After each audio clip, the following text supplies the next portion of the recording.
after that, you got into comic books, and you were working on Star Trek: The Next Generation all the way from pretty much the beginning. Right, right. I went to a pizza Christmas party at Pocket Books, which was the publisher of the Star Trek Star Trek book line.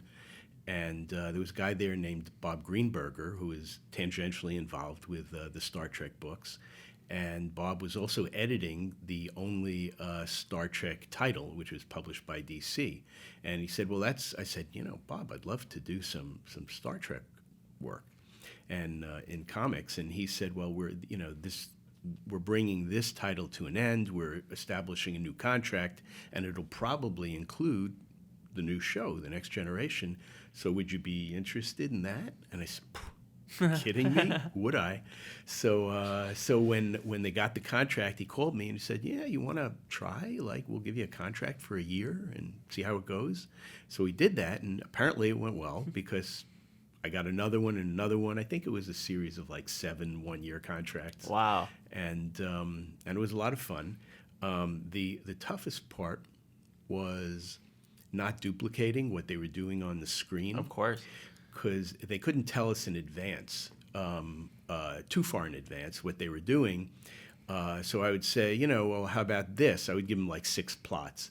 And they would send them over to Paramount, and Paramount would say, that one's in development, that one's in development. Can't do that, can't tell you why. That one, no good. But those other two are fine.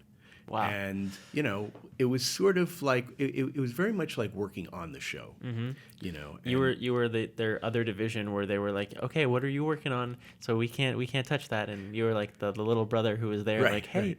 Okay, cool. I can tell this story that like it needs like to expand the universe. Right. So right. that's so cool. So I was able to tell stories they weren't telling. And usually that worked out fine. They were very reasonable and had a great time. Yeah. Working in conjunction with them. And we have here Star Trek, The Star Lost. Right. It was you, Peter Krause, Pablo Marcos. Yeah. And this collects quite a few issues. Yeah, I think it's issues 20 to 24. Yeah. And it's a single arc, multi-issue arc, so it was easy to collect. And Peter's a very popular artist now. Yeah. This is some of his earliest work for DC. I actually have the distinction of working with a lot of artists at DC who were just starting out, who are really great artists now, and we're just starting out back then. Patrick Zurcher. He's huge now. He's huge. He's a great artist. He has a run on, I think, Superman, or he did Superman and Super Sons, if I'm not mistaken, and a lot of other books. Yeah, he's a great artist. I love his textures, his perspective, and he did an issue of Dark Stars, which was the superhero title I created for DC while I was doing the Star Trek books. And Mike Diodato did some of his first DC work, doing covers for Dark Stars.